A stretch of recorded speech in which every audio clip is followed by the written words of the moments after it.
This podcast and any written materials related to it represent the opinions of Lisa Kays and Paula D. Atkinson, and our guests to the show and any written materials. The content here should not be taken as medical advice. It is for informational and educational purposes only, and because each person is so unique, please consult your healthcare professional for any medical questions. In no way does listening, reading, emailing, or interacting on social media with our content establish a doctor-patient relationship.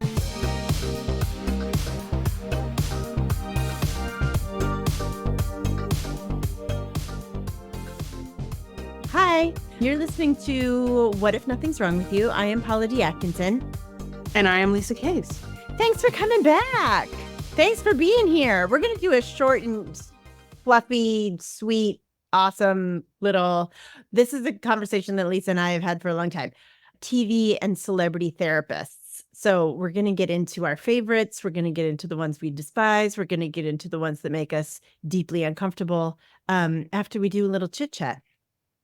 The first thing we want to talk about is about Wendy Williams. She wanted to be Oprah. She wanted all of the fame. She wanted all of it, but she also couldn't stop drinking she has Graves' disease, which is an immune disorder. Now she has early onset dementia, and she is not old. She's in her 50s, like late 50s. Yeah, I know. One of my clients asked me if I'd watched, I guess there's a Lifetime documentary right now out about the whole thing, but I didn't, which is horrifying. But she started out as like a shock jock in the 90s. Remember when that was a thing, when there was Howard Stern, so everybody was Howard Stern? And then she got the Wendy Williams show, which I've never watched a full episode of, but I know that people love it and love her for her candidness, shall we say. And there was a piece of her that I always I thought she was basically mean, but I was like, well, if Joan Rivers can be, a mean, awful comedian and make a lot of money, and she's a white lady, I'd much rather have a black lady do it. But then it felt like, I don't know, it just felt like it went downhill on a slide. And now I feel really sad for her, because I think what's happening is she has a Britney Spears situation, that there's a conservator now, and her sister and her kid can't get in touch with her, that somebody swooped in and is in charge of her money. I know. It's really sad and scary. And yeah, that will make someone drink a lot. Yeah. You isolate people and right. Even if you give them all kinds of nice houses and lavish stuff and drugs. Yeah. You cut them off from people and they're not going to do well. And she had her mom died this year. Yeah. So it just feels like now she's kind of isolated in some castle or some facility or whatever. And nobody knows precisely who the conservator is. I mean, the courts know, obviously. It's sort of terrifying. I want to get them out. I know, me too. I'm like, Wendy, Wendy. I don't know where you would go. I mean, that's the problem. Right. It's such they are stuck probably because of capitalism and money, and you can't even run away. It's like these handcuffs. Right. And she's preyed upon. Yeah. So Wendy, if you're listening, we're on your side.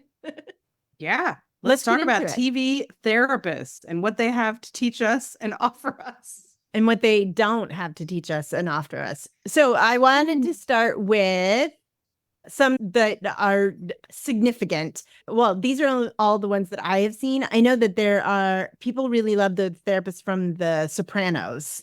That's a big one, and neither Lisa nor I watched that. I'm so sorry that if we make it to a year of doing this podcast, we will watch and comment. At least I'll YouTube those episodes of The Therapist, because everybody really likes that.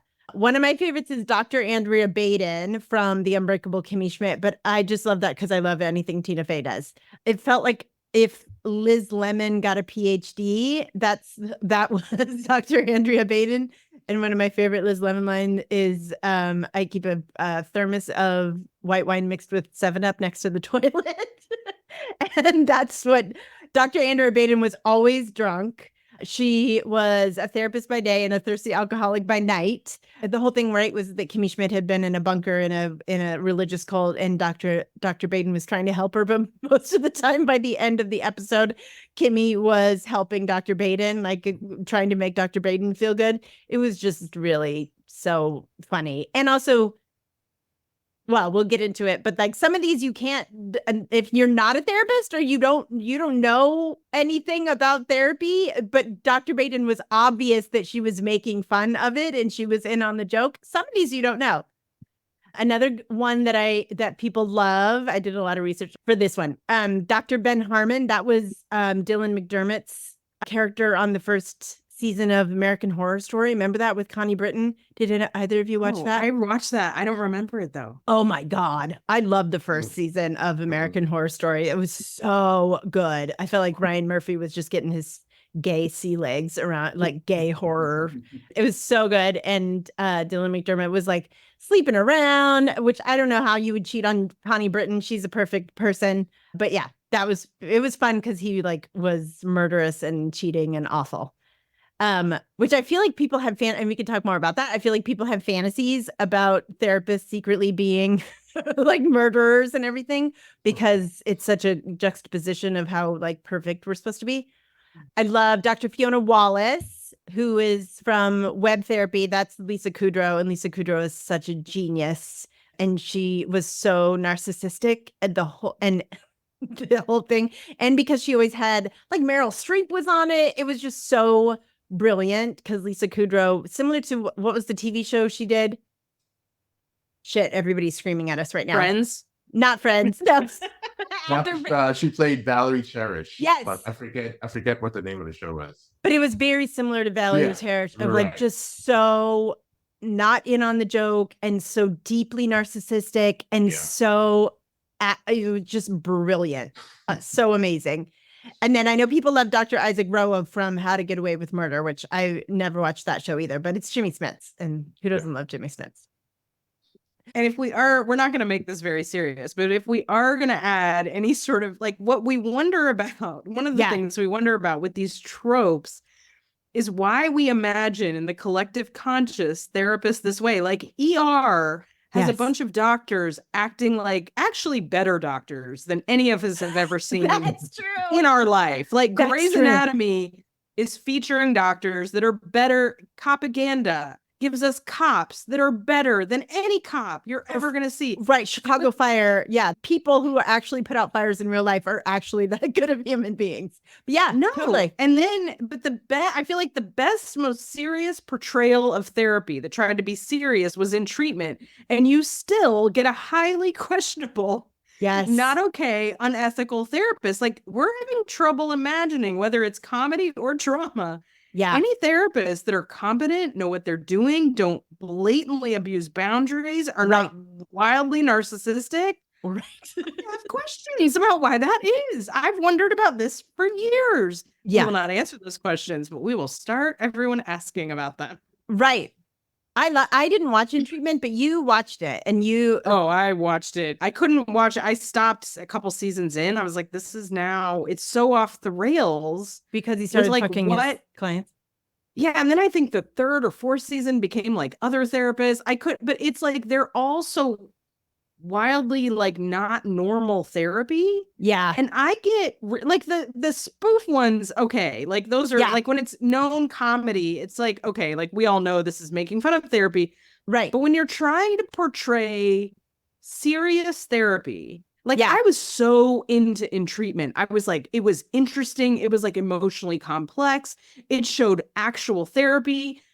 And then it's got to go off with him like being in love with her. Yeah. And I'm like, well, now I'm bored. Now I'm bored. Right. Why can't it just be emotionally interesting that like therapy in itself is interesting? And I'm like, this is where I think we get the white male imagination that like is part of why we wonder about if a lot of men are kind of predatory in therapy is like, isn't the emotional context of it enough? And then now it has to be about him, about his sexual interest in her. And I get profoundly bored with it. I'm just like, this isn't interesting and it's kind of dangerous. It is. When you tell people, because predatory therapists, not that they're all of them, but they groom people subtly. Yeah. And then you go home after a therapist does something a little weird and you're like, well, I don't know, Gabrielle Byrne's like thinking about having sex with her. I guess this is fine. I mean, it's like, it's the only profession we put up where it's like not even a little, I don't know. Nurses and doctors are like, ER is not real. But I don't think it's not real in the like, well, they are all sleeping with each other. So maybe I should, but I don't know. There's something about it that it's like, we can't imagine a decent male white therapist in the consciousness. Well, we can't. I mean, the show that came out a year ago that Carlo and I loved was The Patient, with Steve Carell playing a therapist. And it was hard because the whole story was that he was the therapist to a psychologist, I think, to a person who was a serial killer. And then it goes on from there. But it was really good. And Steve Carell's portrayal was so beautiful. He was like an actual kind person. He wasn't fucking any of his clients. He actually, it was so interesting because it came out around the same time as Shrinking, which we'll talk about. But like, it was so different because his wife died too. Steve Carell's character's wife died, but he's working through his grief while he has this patient who is a serial killer. It's very interesting. But that was the only one where it was just like, this man is just trying to do a good job at his job. And then it's totally sensationalized because then his patient is murdering people. But doesn't he also become a victim of the patient? Or like, isn't it? Spoiler alert. Yes. I mean, yeah, everybody's seen it. We don't have to talk about how, but I think everybody knows that. I haven't seen it, and I know that part. It's so because good. That to me is interesting. That like we have maybe the only serious white male therapist portrayed, right? And he is a victim. He's still not in like an emotionally even, we're just doing therapy. There's still some dynamic of predation. Well, that's true, and maybe it's that actual therapy is kind of boring in the sense that it's long. Sometimes, not all the time, but sometimes it's long. Sometimes, I have clients all the time who are like, oh, I know we already talked about this, blah, blah, blah. And I'm like, bitch, that's what therapy is. We're going to talk about this over and over and over and over. And so maybe that's why it's not good for Hollywood, is because actual therapy is, you talk about the same shit over and over, and it feels like you're talking about the same shit, but you're not. You're actually talking about it with a different vibration than you talked about it a year ago. I promise, even though you feel like you're just talking and rehashing the same thing, you have progressed and you are in a different place. It's just that, a lot of the topics come up over and over again. So maybe that's why we can't. I do. Well, I want to put a pin in that though, because I will say in treatment, I don't think it was boring. And to me, well, not boring to me either, but we're therapists. Right. Are we therapists? Are we women? Yeah. Is there a way that men are like, this is boring, and so now we're going to add a murder or sex? Like, I'm curious about that part, because I think it can be written quite well. Maybe the one in The Sopranos is the example that we need. Well, but I am curious about this idea that therapy is so boring, we must always insert sex or murder. I don't know. I think what that means in the collective unconscious. Well, maybe boring is the wrong word. Maybe it's threatening, because you and I have had lots of conversations about like connection, and that the entire way humans connect with each other has been given to therapists instead of there being connection with friends. And you and I talk about a lot about like, I don't think this client of mine needs a therapist. I think they just need some more friends. But capitalism doesn't have any room for friends, because if we have friends, it's like I just said this to Lisa like an hour ago. Like when we learned about gossip, right? That like gossip became a sin when men realized that women were talking to each other and talking about how this guy is a rapist and a murderer and that guy's a rapist and a murderer. So then white men decided that gossip was a sin. It's the same kind of thing. Whereas if women get together and talk to each other about how capitalism is a scam, the whole thing is going to come toppling down. So maybe it's not that actual therapy is boring. Maybe it's that actual therapy is dangerous. In the sense that like if we just connect with each other and we start telling each other that capitalism is a scam and white supremacy has made you believe that there's something wrong with you, maybe this podcast will be shut down by the government any minute now. Or there's something fundamentally threatening for many white men about the idea of a man just being in a relatively powerless, emotionally open. I mean, therapy's always got a power dynamic, but emotionally open, isn't that what we're all trying to do in couples therapy? We're just gonna keep a little pin in that, because I'm curious about it, because I've noticed that many of the good therapists I like are women of color. We can imagine good, ethical women of color therapists. We can. There's no murder. There's no sex. We're not trying to fuck them or kill them. It's amazing. There's no boundary violations. They're just very competent and very good. It's interesting. My favorite is currently Dr. Ryan in Never Have I Ever. Niecy Nash. She was so good and just like nurturing, but also like really like I don't know what adolescent therapy looks like. I have not been trained in it, but I was like, I would send my child to this person. Yes. She was like so good at like compassionately helping Davy be like, really, is that what we're about here? Like, but also like holding the grief, like utterly competent.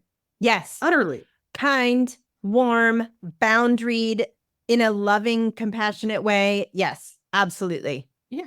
And also Niecy Nash is perfect. She's perfect. And I felt the same way about Sharon Fieldstone and Ted Lasso, because she was just like really good. I think she commanded, she was like, you're going to pay me a lot. She was highly competent. She helped, she turned the team around. Yes. Like I do this sports thing, which is like not a women dominated field. And like, we didn't even have to go through the whole trope of them being like, oh, I'm not going to listen to you. It was just like so well done. And she was so like sitting in her competence and just like, this is what I'm doing. And I love that. It's like, thank you. It doesn't have to get weird. It was also, why must it always get weird? The other part about that, a therapist on Ted Lasso also is that she was, and this I think you and I have talked a lot about, that her boundaries around, remember like when Ted was having a panic attack, she allowed him to call her, which is like, great. She's allowed to decide what her boundaries are. Some of you don't know this, but when you get trained to be a therapist, there's an old white man telling you precisely how much you're allowed to let a client talk to you, how much you're not allowed to let a client, like your boundaries are told to you that this is what good boundaries are. And this is what you don't have any say in it. Now I do, because I do whatever the fuck I want. But that there's no discretion, and she went to their games, which is appropriate for a sports therapist. I mean, I'm not going to my clients' games. That'd be weird, but that's appropriate for a sports therapist. She was like, I'm going to your games. I'm invested. I mean, but there was still a container. She was not sleeping with them. She was not like, doing things wildly inappropriate. Right. But she got to decide, yes, you can call me when you're having a panic attack. She got to decide that, and she could hold that. And she was a complex enough human to know what her boundaries were and what her boundaries were not, which I loved. Well, and to ensure that they never felt harmful, because there's many portrayals of white dudes deciding what boundaries are okay, and you're just sitting there like, and it's always a woman, like in treatment, it's the female dowdy middle-aged supervisor being like, no, this is not okay. That and it's like he gets to decide, but he's not considering harm. He's not. I mean, but she was doing it in a way that was healing, not harmful. Yeah, and you can tell that, you can feel it. You can feel it, and I love that they portrayed it. I love the episode where she like gets off the phone and then she goes and lays on the couch and is like eating chips and watching a game, right? Like, and she's a person, and that's what and I talk about a lot too. Like, just be a person. Don't be a weird therapist robot. No, and I did a little bit of research for this episode, and I was reading about how we're very comfortable culturally making Black women serve us emotionally and otherwise. Correct. So of course, maybe we can imagine an ethical Black female therapist, like, taking care of the needs of all the white men on a team. Correct. That's comfortable. Yes. But it's interesting to notice what happens the minute it's a white man asked to take care of people's emotional needs. Suddenly things go very often very haywire. True. Absolutely true. So we're just going to keep tracking that trend. I think we're going to keep as one of my favorite therapists said, we're going to let that float around. Mm-hmm. Yeah. We're just going to float around. We're going to notice it. Yeah.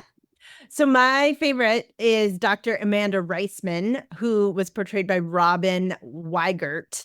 Then she is the therapist from Big Little Lies. She was incredible. First of all, her office was beautiful because it was in Monterey, California. The light in her office was always perfect.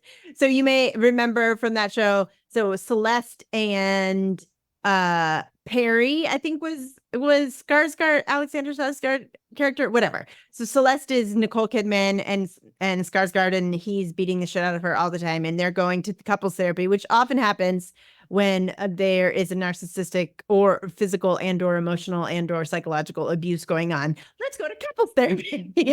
Right?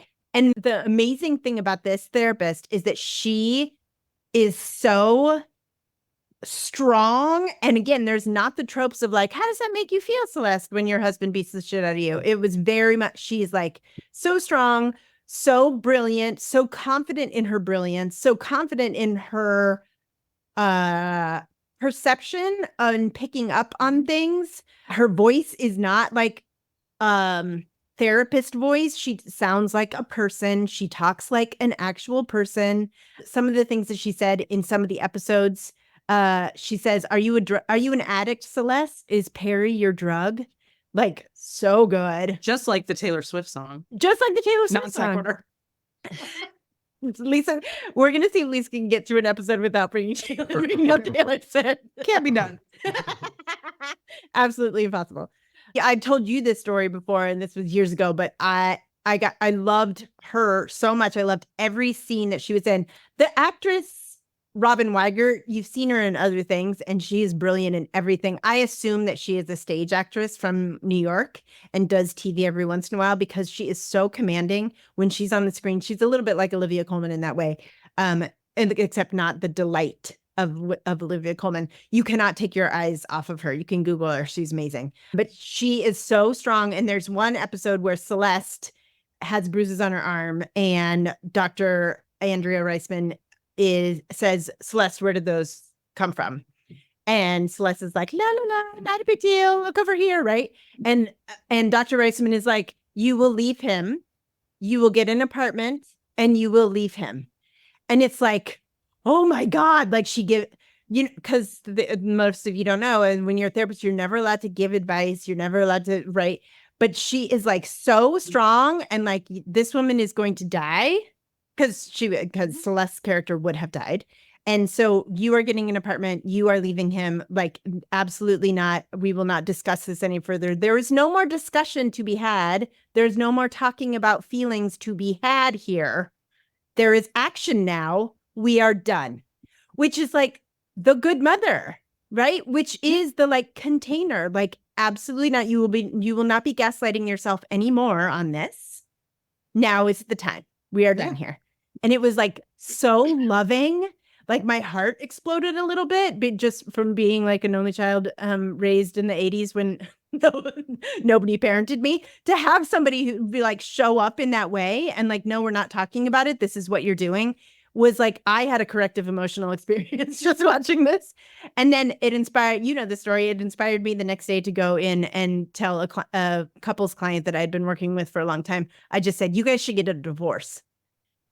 And they didn't see me anymore. But that was great because I didn't want to see them anymore anyway. But it was like, I'm not doing this anymore. I'm not doing the therapist thing of like, let's just keep talking about our feelings around this.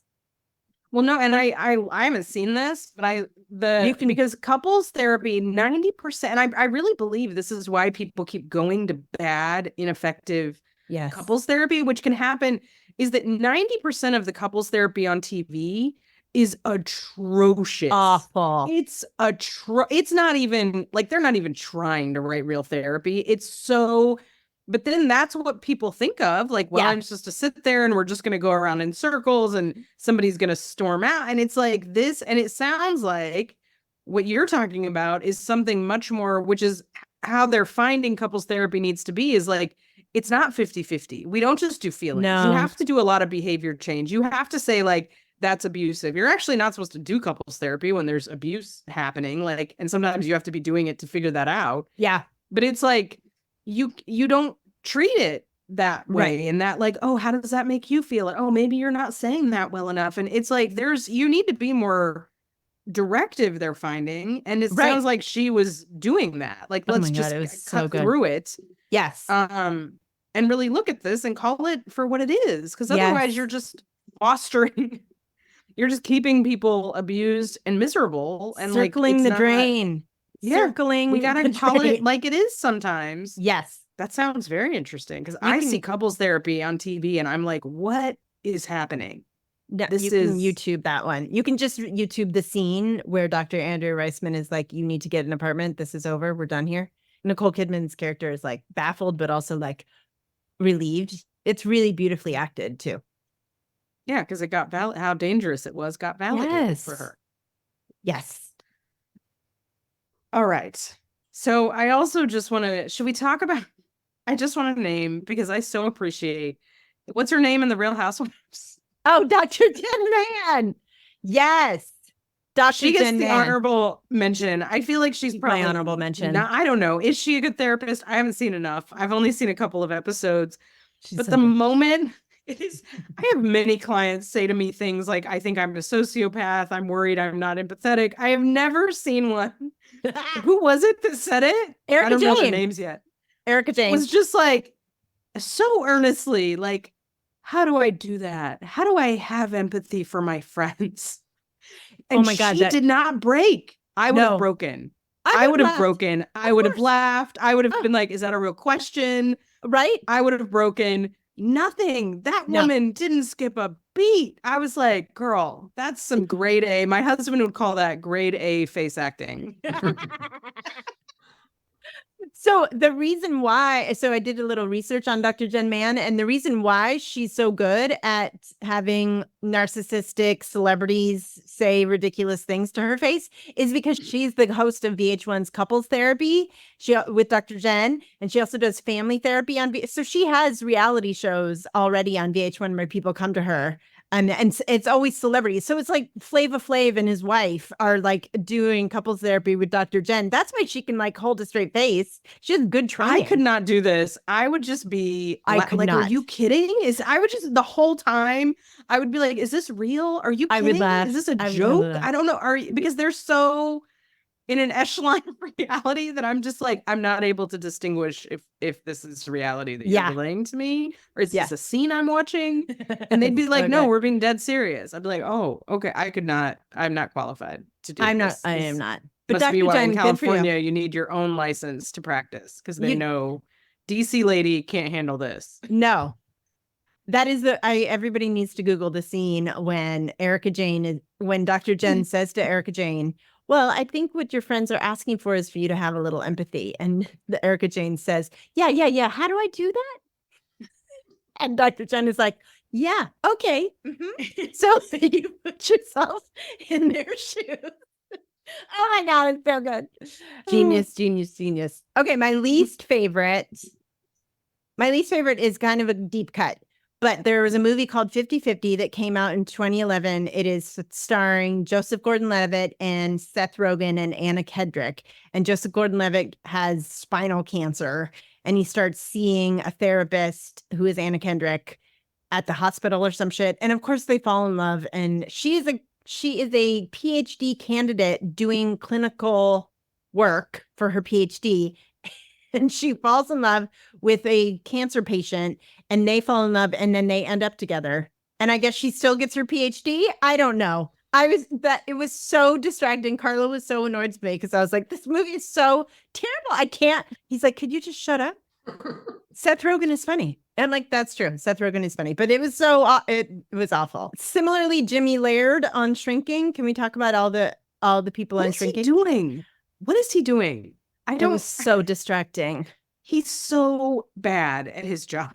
I mean, I understand he's grieving, but like, sure. He's annoying me because again, now we have patients living in our house, which is like, by the way, you're not supposed to do. And like, Paul and I are quite like anti, the whole, like, we can have no cultural judgment. We can make no judgments about like, within our band of reason, there's ways we could justify engaging in our lives, but I'm just like, this is where, and it's hard for me to watch. The show, it's so because distracting. once it goes that far off, I'm like, and at least Paul is kind of I love Harrison Ford anyway, but he's at least like saying this is not okay. Yeah. Why he's not calling a board? I'm like, you're gonna go down with the ship too, bro. Like I think he says that at one point. Definitely losing their license. Yeah. You're all going down with them. And I don't know if the public because I, as the public, would be like, I don't want to go to a therapist. Because I often have people say to me, like, how do you carry the burdens?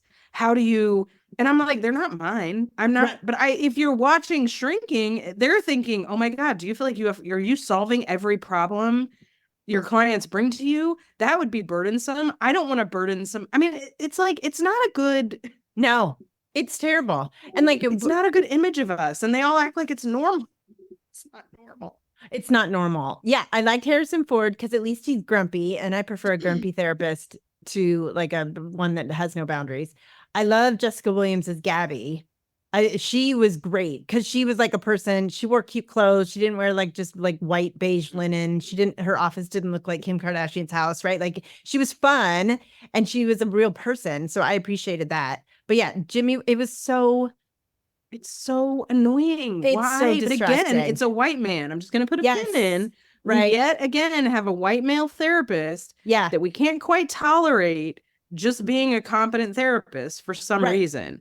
Right. And I think, I mean, Paul is really not therapizing. He's just, I aspire to be Paul. He's just walking around the office, I feel like, commenting on stuff and Yeah. being like, you're all doing this wrong. And like, I'm old now and this is my, He and just that's, owns fine. the I practice. don't know I that we appreciate see him in therapy I don't very think so. much. But it's well, and my other one that is the couples therapist in Ted Lasso, who runs off with Ted Lasso's wife. Yeah, I'm that like, can we was, not? and so now he This is doesn't not have a what we job. do. Right. And now he doesn't have a job because he lost his license because somebody has obviously reported him to the board. So now why is Ted Lasso's wife with this guy? Yeah, that doesn't. Did he lose? He didn't lose his license. No, during but the he show. should. No. There's no accountability, and there's no even what drives me bonkers. There's no even discussion of it. Yeah. Like Ted Lasso never goes to like Sharon Fieldstone and is like, "Is this okay?" And she's like, "No, that's a blatant ethical violation. You can call someone." Right. Like, I would like to see that scene where we at least bring Right. into reality. Right. Why are we so invested in making it so corrupt? Is Hollywood warning us of something? Right. Why can't we imagine normal therapists? I have questions. We can in the As women. an English major. Yeah. We can in the women. The women can be normal, boundaried, compassionate, can be boundaried and compassionate at the same time. The men cannot. Yeah. Although, do we see a white woman serious therapist? I mean, Jodie Foster in Dr. Amanda Reisman, the one from Okay, Big she Little was a Lies. white woman? She was a white Okay. woman, yeah. because a lot of the white women play the silly, stupid therapist. So Yeah, they do. just Which a is lot of trends. We can just know this. Yeah, We're just I didn't noticing realize. things. I didn't realize we would have so many trends. Are there any others? I think that's all. I feel much better now that I've gotten all that off my Yeah, chest about how good. angry I get watching these shows. Yeah. Because, yeah, don't believe therapy is literally anything like what you see on TV. It's not even a little bit, like not even a tiny bit. Yes. And if you are looking for a therapist, I would think about what are the therapists that you've seen on TV that made you feel good. Niecy Nash, 100%, 1000% made me feel good. I want Niecy Nash as my therapist, right? Those are you can and could look for those things. Somebody who's warm, somebody who's going to tell you like, I think you got to, maybe think about this a different way. Somebody who, when you come and you're having a mental breakdown, you know that they're going to hold the space for you. This is what you want. So again, I think we're saying the same thing over and over on this podcast. You can trust your gut. Yeah. You can ask for what you want. Not every therapist is going to give it to you. But if you're Ted Lasso, you can be like, I have a lot of panic attacks. What do I do? Am I going to be able to call you? Yes. And if it's me, I'm going to be like, no, you can't. Like I have little kids. Like that's not how I'm set up. But I can maybe find, or, there's maybe agencies or clinic, but like if you, yes, not every need can be met, but you can be very upfront, even about style. Like, are you funny? Are you like serious? Are we going to laugh? Oh my God. Right. You can ask those kinds of questions. That's like, what kind of personality? People ask me what my personality is like as a therapist, and I tell them. I mean, I don't know if I'm describing it right, but I think it's close. I think it's close. And you can ask that. I have clients who text me, then I have clients who are like, I know I'm not allowed to text you, and I'm like, I never said that. But also, if you don't want it, you don't have to text me, right? Yeah. Like I don't do any texting. I don't do and that's different. And it's like, what do you need? What do you want? Exactly. If something, and you don't know always when it starts, but like, and I do make exceptions around that, like for like, crisis or whatever. But if something is really important to you, just like if you're dating somebody and you're like, I would like to have children, that is very important. I'm just going to put that out there. See if we've got a deal breaker on our hands. Yeah. You can do that when you're dating therapists. Be like, how does this work? How does that work? Right. We're not all the same. No. And don't assume that I had a client for years being like, I know I can't follow you on Instagram. And she just kept saying that. And I just kept being like, okay. But like, You it can turns do out whatever you want. You can follow your I can't therapist. follow you. I can't follow me. my client on Instagram nor Google you nor etc. But you can do that for me. Of course, you can know whatever you want to know. And sometimes I have clients who like don't want to know, which is great. I'm glad you know that. Yeah. Great. So Cool. I guess we're coming to the same place, which is like, take care of yourself. You know yourself better than we know you. Ask for what you want. Yes. Like, know that there's a lot of variety out there and lots of different, and none of it's right or wrong. Yep. But a friend said to me once, your therapist should fit you like a glove. Oh, And I like love that. And she was like, you got to try on a couple gloves. You got to like, but she was like, a Yes. therapist should fit you like a glove. And I was like, that's nice. That is nice. I like that. And if you find yourself leaving a therapist's office and gaslighting yourself or ruminating, like we talked about, rumination is when you're trying to tolerate the intolerable, and you find yourself tolerating and trying to convince yourself that it's a good fit, that means it's probably not a good fit because you shouldn't have to work that hard. And it's definitely not if you can't talk about them and kind of figure out talk to them about it and figure out what's going on. They should be able to tolerate talking to you about it in a way that doesn't leave you feeling more confused, Yes. And like within 1 or 2 or 3 like sessions, generally, there should be some sense of, oh, okay, this is working. This isn't either working. feels right or not or whatever. Yeah. That's okay. So we're going to keep watching TV Therapist. Now we have lots of questions to keep in mind and we can keep noticing. I'm going to YouTube the scene of Dr. Amanda Reisman again, just to watch her tell for your own therapy. Nicole, just to watch her tell Nicole Kidman to get a fucking apartment. So good. So satisfying. Thanks for listening, y'all. And we'll talk to you next time. Okay, bye.